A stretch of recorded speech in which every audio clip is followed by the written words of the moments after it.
도대체 어떻게 된 일일까요? 지금 그 사연 바로 시작하겠습니다. 우선 시작하기에 앞서 구독과 좋아요는 영상의 퀄리티를 높이는데 중요한 요소임을 기억해 주세요. 한국방위사업청에서의 공식 초청을 받았을 때 저는 많은 생각이 머릿속을 가득 채웠습니다. 제가 한국에 가게 될 것이라고는 예상치 못했지만 이 제안은 저의 경력에 있어 큰 전환점이 될 것임을 알 수 있었습니다. 저는 올해 36세로 미국에서 태어나 MIT 공가대학교에서 항공우주공학 박사 학위를 취득한 후 10년 넘게 무인 항공기 및 레이저 무기 시스템 개발에 매진해온 데이비드 윌슨입니다. 특히 미국 방위산업체에서 참여한 여러 프로젝트에서 레이저 기반 무기 시스템을 연구하고 개발하며 중요한 역할을 담당했습니다. 그간의 경험과 기술적 노하우가 쌓인 덕에 저는 이번 한국의 스타워즈 프로젝트에 합류할 수 있는 기회를 얻게 된 것입니다. 저는 제 경력 대부분을 무인 항공기 및 레이저 시스템의 정밀 타격 기술을 연구하는 데 바쳤습니다. 이 분야에서 오랫동안 일하면서 여러 군사 프로젝트에 참여했지만 이번 프로젝트는 저에게 특별한 의미가 있었습니다. 미국에서 수년간 연구한 레이저 무기 시스템이 실전에서 실제로 사용될 기회를 맞이하게 되었기 때문입니다. 비행기를 타고 한국으로 향하는 동안 제 머릿속에는 수많은 생각이 떠올랐습니다. 과연 한국의 기술력은 어느 정도일까? 이 프로젝트는 세계적으로도 큰 주목을 받고 있는 만큼 그들이 나와 같은 전문가를 부른 이유가 궁금하기도 했습니다. 저는 이번 프로젝트에서 레이저 조준 시스템의 최적화라는 중요한 역할을 맡게 되었으며 한국방위사업청과 하나에어로스페이스와 협력하여 이 기술을 완성해야 했습니다. 서울공항에 도착한 순간 처음으로 마주한 것은 이 나라의 질서정연한 도시와 그곳을 채우고 있는 사람들의 에너지였습니다. 공항에 도착하자마자 저를 맞이해준 방위사업청 관계자들은 매우 정중하고 친절했습니다. 그들은 저를 신중하게 안내하며 서울 시내로 향했습니다. 차를 타고 가면서 저는 이 도시가 단순히 기술 혁신의 중심지가 아니라 자주 국방을 위해 최선을 다하는 나라임을 실감했습니다. 프로젝트 회의실에 들어선 순간 제 눈에는 최첨단 장비와 엄격하게 관리된 실험실이 한눈에 들어왔습니다. 각 분야에서 최고로 평가받는 기술자들과 함께 일하게 된다는 생각에 마음이 설렜습니다. 하지만 무엇보다 감동을 준 것은 이 프로젝트가 단순히 기술적 도전을 넘어서 한국의 안보와 직결된다는 점이었습니다. 제가 맡은 임무는 단순한 조언 이상의 것이었습니다.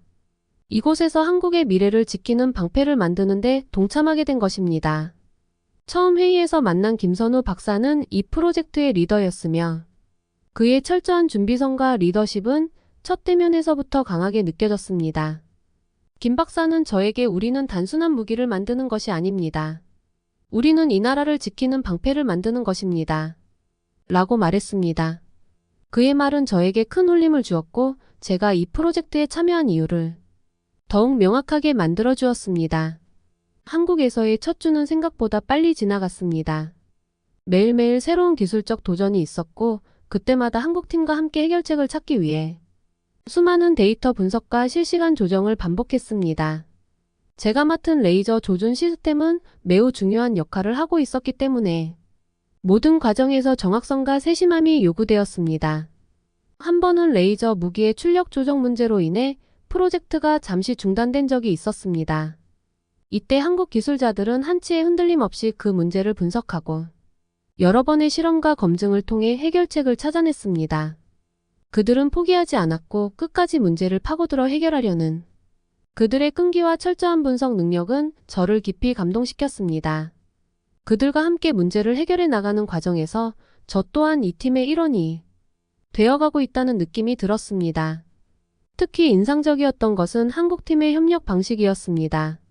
미국에서 일할 때는 각 팀원들이 자신이 맡은 역할에만 충실한 경우가 많았지만 여기서는 모든 팀원이 각자의 역할을 넘어서 함께 협력하며 문제를 해결해 나갔습니다. 예를 들어 데이터 분석 중 문제가 생겼을 때도 관련된 모든 부서가 즉각적으로 협력하여 문제를 풀어나갔습니다. 이러한 팀워크는 저에게 매우 인상적이었으며 한국의 협력 정신이 기술적 성공의 중요한 요인이었음을 깨달았습니다. 또한 한국 기술자들은 세부적인 부분에 있어 매우 철저했습니다. 레이저 조준 시스템의 오차가 1mm라도 발생할 경우 그들은 즉각적으로 대응하여 문제를 해결했습니다. 한 번은 시스템 점검 중 조준 장치에 미세한 오류가 발생했을 때 그들은 몇 시간 동안 데이터를 분석하며 해결책을 찾기 위해 끊임없이 연구했습니다. 그들의 완벽주의는 저에게 큰 교훈을 주었고 이 프로젝트가 왜 성공할 수밖에 없는지 이해하게 만들었습니다. 시간이 지나면서 저는 점점 한국인 동료들과 가까워졌고 그들이 보여주는 끈기와 완벽주의에 깊이 감동하게 되었습니다. 이들은 단순히 기술을 개발하는 것이 아니라 자신의 나라를 지키기 위한 필수적인 방어 시스템을 구축하고 있었습니다. 이러한 마음이 그들의 작업 하나하나에 깃들어 있었습니다. 저는 매일 아침 한국 기술자들과의 회의에서 그들이 이 프로젝트에 쏟아붓는 열정과 사명감을 느낄 수 있었습니다. 그들은 작은 문제 하나도 놓치지 않으며 모든 과정에서 완벽을 추구했습니다. 저는 그들의 태도에 깊은 감명을 받았고 점차 이들의 사명감에 동화되어 갔습니다. 이곳에서의 경험은 제 인생에서 단순한 기술적 성취 이상의 의미를 가지게 되었습니다. 시간이 지나면서 한국방위사업청의 스타워즈 프로젝트는 점차 그 모습을 갖추어 갔습니다. 제가 이 프로젝트에 투입된 지 2달이 지났을 무렵 우리는 이제 본격적인 레이저 조준 시스템의 최적화 작업에 돌입했습니다. 이 작업은 우리가 가진 레이저 무기의 정확성을 극대화하고 북한의 드론 위협에 완벽하게 대응할 수 있도록 만드는 중요한 과정이었습니다. 조준 시스템을 다루는 과정에서 우리는 레이저 출력과 목표물의 거리에 따른 변동성이라는 두 가지 중대한 문제에 직면했습니다. 이 시스템은 목표물을 수 밀리미터 단위로 정확하게 타격할 수 있어야 했습니다. 하지만 레이저의 출력은 거리와 날씨 조건에 따라 미세한 오차가 발생할 수 있었습니다. 이를 해결하지 못하면 실제 전투 상황에서 시스템이 적절히 작동하지 않을 가능성이 있었기 때문에 이 문제는 반드시 해결해야 했습니다. 우리는 이 문제를 해결하기 위해 매일 12시간 이상을 연구실에서 보냈습니다. 데이터 분석, 수치 시뮬레이션, 그리고 실시간 테스트를 반복하는 과정에서 한국팀의 집중력과 철저함은 저에게 놀라움을 안겨주었습니다. 그들은 매 시간마다 발생하는 미세한 오류를 기록하고 이를 다시 실험 데이터에 반영하여 새로운 해결책을 찾아냈습니다. 레이저 출력의 변동성을 줄이기 위해 우리는 최첨단 조정 장치를 설계하여 레이저 빔의 세기를 실시간으로 조정할 수 있도록 만들었습니다. 이 과정에서 우리가 활용한 기술은 광섬유 기반 레이저의 조정 메커니즘이었습니다. 이 기술은 레이저 빔이 발생하는 순간부터 목표물에 도달하기까지의 경로를 최대한 일관성 있게 유지해주는 역할을 했습니다. 하지만 그 과정에서 발생할 수 있는 정기적 노이즈와 주변 환경의 변수는 레이저 빔의 정확도에 큰 영향을 미쳤습니다. 우리는 이 문제를 해결하기 위해 초고속 전자기장 분석 장비를 도입하여 매 순간마다 발생하는 작은 변수를 제어할 수 있는 시스템을 개발하게 되었습니다. 이 시스템을 개발하는 데 걸린 시간은 총 6주였습니다. 우리는 이 과정에서 수십 번의 실험을 통해 최적의 설정값을 찾아냈고 이를 통해 레이저 빔의 정확도를 99.9%까지 끌어올릴 수 있었습니다. 매 테스트마다 미세한 오차가 발생할 때마다 한국팀은 그 원인을 철저히 분석하고 새로운 방안을 모색했습니다. 그들의 끈기와 철저한 분석 능력은 시간이 지날수록 더욱 빛을 발했습니다. 하지만 그 과정에서 우리는 또 다른 도전과 마주하게 되었습니다. 레이저 무기의 발사 속도와 냉각 시스템 간의 충돌이 발생한 것입니다. 레이저 빔은 강력한 에너지를 발산하기 때문에 발사 후에는 즉각적으로 냉각이 이루어져야 합니다. 하지만 발사 속도가 빨라지면 냉각 시스템이 이를 따라가지 못해 장비가 과열될 위험이 있었습니다. 이 문제를 해결하기 위해 우리는 고속 냉각 장치를 추가로 설계하였고 레이저 발사 후 1초 내에 장비 온도를 안정적으로 유지할 수 있는 시스템을 구축하였습니다. 냉각 시스템의 개발은 저에게 특히 인상 깊은 경험이었습니다. 한국 기술자들은 냉각 장치에 있어 나노 기술을 적용하였고 이를 통해 레이저 발사 후의 열을 즉각적으로 분산시키는 데 성공했습니다. 이 기술은 우리가 기존에 사용하던 방식을 완전히 혁신하는 결과를 낳았고 이로 인해 우리는 레이저 발사 속도를 10% 이상 향상시킬 수 있었습니다. 그들의 혁신적인 사고방식은 제가 경험한 그 어떤 프로젝트와도 달랐습니다. 결국 우리는 조준 시스템의 정확성과 발사 속도를 모두 최적화하는 데 성공했습니다. 그 결과 우리는 100%의 성공률을 기록한 테스트를 마칠 수 있었습니다. 이 시스템은 이제 실제 전투에서 북한의 드론 위협을 완벽히 차단할 수 있을 정도로 신뢰할 만한 성능을 발휘했습니다. 실험 결과를 종합한 보고서를 준비하면서 우리는 이 시스템이 실전에서 얼마나 큰 변화를 가져올지 예상할 수 있었습니다. 이 과정에서 제가 가장 놀랐던 점은 한국 기술자들의 집중력과 끈기였습니다. 우리는 거의 매일 새벽까지 실험실에 남아 데이터를 분석하고 시스템을 점검하며 최적의 결과를 도출하기 위해 노력했습니다.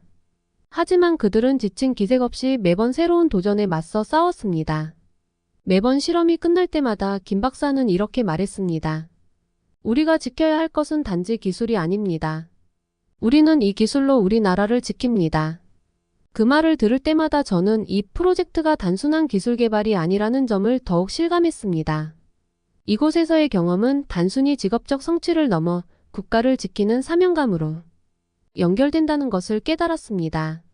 이러한 성과는 단지 몇 주의 노력이 아니라 그들이 이 프로젝트에 쏟아부은 수년간의 경험과 헌신의 결과물이었습니다. 우리가 마지막 테스트에서 성공적인 결과를 얻었을 때 실험실 내부는 짧은 환호와 함께 다시 차분한 분위기로 돌아갔습니다. 한국팀은 이미 다음 단계의 실험을 준비하고 있었습니다. 그들의 프로페셔널한 태도는 저에게 깊은 감동을 주었고 저 역시 그들과 함께 앞으로 나아갈 수 있다는 점에서 큰 자부심을 느꼈습니다. 우리는 조준 시스템의 최종 테스트를 성공적으로 마쳤다고 생각했습니다. 정확도는 거의 완벽에 가까웠고 실험 결과도 기대 이상이었습니다. 모든 것이 순조롭게 진행되는 듯 했지만 그 순간부터 예상치 못한 문제가 발생하기 시작했습니다. 첫 번째 위기는 조준 시스템의 하드웨어에서 발생했습니다. 모든 시스템이 완벽하게 작동한다고 믿었던 시점에서 일부 부품이 예기치 않게 90도 이상의 온도로 과열되는 현상이 발견되었습니다. 처음에는 작은 문제로 보였지만 테스트가 반복될수록 부품의 온도가 1시간 내에 5도씩 상승하는 것을 확인할 수 있었습니다. 우리는 이 문제를 무시할 수 없었습니다. 왜냐하면 실전 상황에서 부품이 과열되면 시스템 전체가 고장날 수 있었기 때문입니다. 저는 한국 기술자들과 함께 즉시 해결책을 찾기 위해 나섰습니다. 우리는 그날 밤을 새우며 시스템을 점검하고 과열 문제의 원인을 분석했습니다. 하드웨어 팀은 초고속 냉각 시스템을 추가로 설계하려 했지만 그것만으로는 부족했습니다. 냉각 속도를 10% 이상 높이는 것도 중요했지만 부품 자체가 더 효율적으로 열을 배출할 수 있도록 개선해야 했습니다. 문제 해결을 위해 우리는 새로운 재료를 사용해 부품의 열 전도성을 높이는 방안을 모색하기로 결정했습니다. 처음에는 부품 제조업체와 협력하여 실리콘 기반의 고성능 소재를 테스트해 보았지만 원하는 성과를 내지 못했습니다. 열 전도성 자체는 기존 재료보다 1.5배 뛰어났으나 재료의 내구성 문제로 오히려 시스템의 안정성이 떨어졌습니다. 결국 우리는 탄소 나노 튜브 기술을 도입하여 부품의 열 배출 능력을 40% 개선할 수 있었습니다. 이 기술은 기존 재료에 비해 훨씬 더 뛰어난 내구성과 열 전도성을 제공하였고 과열 문제를 완벽하게 해결할 수 있었습니다. 하지만 이 문제를 해결하는 데는 많은 시간이 필요했습니다. 우리는 23번의 실험과 검증 과정을 거치면서 마침내 목표한 결과를 얻기 위해 각고의 노력을 기울였습니다. 수많은 밤을 새우며 이 문제를 해결하는 과정에서 저는 한국팀의 헌신과 결단력을 다시 한번 느낄 수 있었습니다. 그들은 작은 실패에도 굴하지 않았고 해결책을 찾을 때까지 결코 포기하지 않았습니다. 두 번째 위기는 예상치 못한 곳에서 발생했습니다. 시스템의 소프트웨어가 조준 정확성을 최적화하는 데 어려움을 겪기 시작한 것입니다. 이 문제는 처음에는 미세한 오차처럼 보였지만 조준 각도가 조금씩 어긋나면서 시스템 전체에 영향을 주기 시작했습니다. 특히 빠르게 움직이는 목표물에 대해 실시간 조정이 제대로 이루어지지 않는 현상이 발견되었습니다. 우리는 이 문제를 해결하기 위해 알고리즘을 다시 설계해야만 했습니다. 기존의 알고리즘은 목표물의 움직임을 예측하여 미리 레이저 빔을 발사하는 방식이었지만 실제로는 드론의 불규칙한 궤적을 초당 300km/h 이상으로 이동할 때 완벽하게 예측하는 것이 불가능했습니다. 우리는 이 문제를 해결하기 위해 딥러닝 기반의 인공지능 AI 알고리즘을 도입하기로 결정했습니다.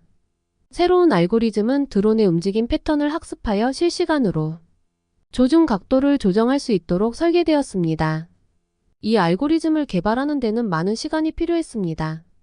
우리는 데이터를 수집하고 시스템에 학습시키며 각각 50개의 변수를 다룬 1000개 이상의 시뮬레이션을 통해 그 성능을 확인해야 했습니다. 처음에는 기대한 만큼의 성과를 얻지 못했지만 한국팀은 다시 한번 문제를 깊이 분석하고 각각의 변수를 수정하며 알고리즘을 개선했습니다.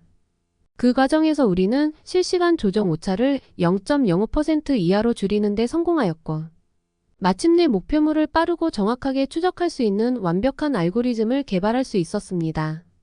이 모든 과정을 거친 후 우리는 조준 시스템의 마지막 테스트를 진행했습니다. 이번 테스트는 이전과는 달리 매우 까다로웠습니다. 불규칙하게 움직이는 드론을 목표로 실시간으로 레이저 빔을 조정하여 빠르고 정확하게 타격해야 했습니다. 테스트 결과는 놀라웠습니다. 시스템은 빠르게 움직이는 드론을 오차 0.01% 이내에서 추적하고 단 한 번의 실수도 없이 목표물을 맞추었습니다. 우리는 마침내 100%의 성공률을 기록할 수 있었습니다. 이 순간은 단순한 성공 이상의 의미를 지니고 있었습니다. 우리는 예상치 못한 위기와 문제들을 극복하고 마침내 목표한 성과를 이루어냈습니다. 그리고 이 과정에서 저는 한국 기술자들이 보여준 끈기와 헌신에 깊은 감동을 받았습니다. 그들은 매 순간마다 문제를 분석하고 해결책을 찾아냈으며 작은 실패에도 결코 좌절하지 않았습니다. 프로젝트의 성공을 통해 우리는 이제 실전 배치에 가까워졌습니다. 이 시스템은 실제로 북한의 드론 위협에 완벽하게 대응할 수 있을 뿐만 아니라 미래 전투에서도 중요한 역할을 하게 될 것입니다. 저는 이 성과가 단순한 기술적 도전의 결과물이 아니라 팀의 열정과 헌신이 만들어낸 성과라는 것을 확신하게 되었습니다. 마지막으로 김 박사는 저에게 이렇게 말했습니다. 이 프로젝트는 우리가 함께 만든 성과입니다. 하지만 이 성과는 시작에 불과합니다. 앞으로도 우리는 이 기술을 더 발전시켜야 합니다. 그의 말은 저에게 또 다른 도전의 시작을 상기시켜 주었습니다. 이제 우리는 이 기술을 통해 한국을 더 안전하게 지킬 수 있다는 자신감을 가지고 앞으로 나아가야 할 것입니다. 마침내 한국의 스타워즈 프로젝트는 최종 단계를 향해 가고 있었습니다. 이 프로젝트는 단순한 기술적 도전을 넘어 전 세계가 주목하는 레이저 무기 시스템의 실전 배치를 목표로 하고 있었습니다. 제가 이 프로젝트에 합류한 지 수개월이 지나면서 처음부터 지금까지의 과정을 되돌아보면 이 무기가 한반도와 전 세계에 미칠 영향이 매우 클 것이라는 확신을 갖게 되었습니다. 최근 해외 언론의 보도들을 보면서 이 프로젝트가 얼마나 큰 주목을 받고 있는지 알 수 있었습니다. 타임즈 오브 이스라엘은 이 무기를 미래 전장의 판도를 바꿀 게임 체인저로 평가했습니다. 그들은 이 무기가 북한의 드론 도발에 대응하는 데 결정적인 역할을 할 것이라고 강조했으며 특히 그 경제적 효율성에 주목했습니다. 한 번 발사하는 데 들어가는 비용이 2,000원 약 1.45달러에 불과하다는 점은 기존 방어 시스템과 비교할 때 놀라운 경제적 이점을 제공합니다. 미국 CNN은 한국을 1.5달러에 파괴할 수 있는 레이저 대량 생산이라는 제목이 기사에서 이 무기는 잠재적으로 게임 체인저가 될 것이라고 보도했습니다. 미국 군사 전문 매체 디펜스 포스트는 서울이 앞으로 수년간 북한 드론에 취약할 것이라는 군사 전문가들의 예측과 달리 레이저 무기 배치로 전세가 완전히 바뀔 것이라 전망했습니다. 미국 매체 비즈니스 인사이더는 한국이 북한 드론을 녹이는 스타워즈급 레이저 무기를 단돈 1.5달러에 출시 계획이라며 놀라는 반응을 보였습니다. 아시아원 역시 이 무기의 효율성과 경제적 가치를 조명했습니다. 그들은 한국이 세계 최초로 레이저 무기를 실전 배치하는 국가가 될 것이라는 점에 주목하면서 이 무기가 북한의 드론을 무력화하는 데 어떻게 사용될지에 대한 기대를 보였습니다. 또한 이 무기의 발사 과정에서 소음이 없고 눈에 보이지 않으며 단 몇 초 안에 목표물을 파괴할 수 있다는 점은 군사작전에서 큰 장점으로 작용할 것입니다. 하지만 모든 프로젝트가 그렇듯이 우리는 실전 배치에 앞서 몇 가지 문제점을 해결해야 했습니다. 가장 큰 문제는 기상 조건이었습니다. 레이저는 비, 안개, 먼지 같은 날씨에 매우 민감하기 때문에 성능이 크게 저하될 수 있다는 점이 주요 과제였습니다. 저는 이 문제를 해결하기 위해 팀과 함께 새로운 기술적 방안을 모색했지만 완벽한 해결책을 찾기까지는 많은 시간이 필요했습니다. 전력 공급 역시 중요한 문제였습니다. 실전 배치 시 지속적인 전력 공급을 보장하는 것은 이 시스템의 성공에 필수적이었습니다. 레이저 출력을 유지하기 위해서는 강력한 전력망이 필요했기 때문에 우리는 전투 상황에서도 안정적으로 에너지를 제공할 수 있는 방안을 고민해야 했습니다. 그럼에도 불구하고 이 무기가 실제로 배치되었을 때 어떤 변화를 가져올지에 대한 기대감은 컸습니다. 2024년 말 이 시스템이 한국군에 배치되면 북한의 무인 항공기뿐만 아니라 미사일 요격에도 중요한 역할을 할 것으로 예상됩니다. 이는 단지 북한의 도발에 대응하는 것을 넘어 미래 전장에서도 한국의 방어 능력을 한층 강화할 수 있는 기술로 평가받고 있습니다. 하나에어로스페이스와 한국방위사업청이 공동으로 개발한 이 시스템은 20kW급 섬유 기반 레이저를 사용하며 700도 이상의 열로 목표물의 엔진이나 전자장비를 10에서 20초 만에 무력화시킬 수 있는 성능을 갖추고 있습니다. 또한 이 레이저 무기는 향후 경제적 이익 측면에서도 큰 기여를 할 것입니다. 1000억 원 약 7,250만 달러의 예산이 투입된 이 프로젝트는 한국의 방산 산업에 막대한 이익을 가져다 줄 것으로 기대됩니다. 레이저 무기의 저비용 고효율성은 방산 수출을 통해 큰 경제적 성과를 낼 가능성이 큽니다. 하나에어로스페이스는 이 기술을 통해 전 세계 방산 시장에서 글로벌 리더로 자리매김할 수 있을 것이며 이는 단지 군사적 성공을 넘어서 경제적 번영으로 이어질 것입니다. 이 무기가 배치된 후 한국은 군사적 측면에서뿐만 아니라 국제 방산 시장에서도 독보적인 위치를 차지하게 될 것입니다. 해외 언론들은 이 레이저 무기의 미래 활용 가능성에 대해 큰 기대를 가지고 있으며 무인 항공기뿐만 아니라 위성 요격 등 보다 복잡한 임무에도 적용될 수 있을 것으로 보고 있습니다. 이는 한국이 우주 전장까지 대비할 수 있는 능력을 가지게 될 것임을 시사합니다. 레이저 무기의 적용 범위가 넓어질수록 한국의 국방 기술은 전 세계에서 더욱 주목받을 것입니다. 저는 이 프로젝트의 성공이 단지 군사적 성과를 넘어서 한반도의 평화와 국제적 위상에 중요한 기여를 할 것이라고 확신하게 되었습니다. 이 기술이 군에 배치되고 나면 한반도의 안보 상황은 크게 변화할 것이며 한국은 그 중심에서 자주국방을 이루는 국가로 자리 잡을 것입니다. 그동안의 노력과 끊임없는 연구가 결실을 맺는 순간이 다가오고 있었습니다. 한국은 이 레이저 무기를 통해 글로벌 리더로 도약할 준비를 마쳤습니다. 그리고 그 중심에는 바로 스타워즈 프로젝트가 있습니다. 긴 영상 시청해주셔서 감사합니다. 이 프로젝트가 너무 자랑스럽고 한국이 참 부럽습니다.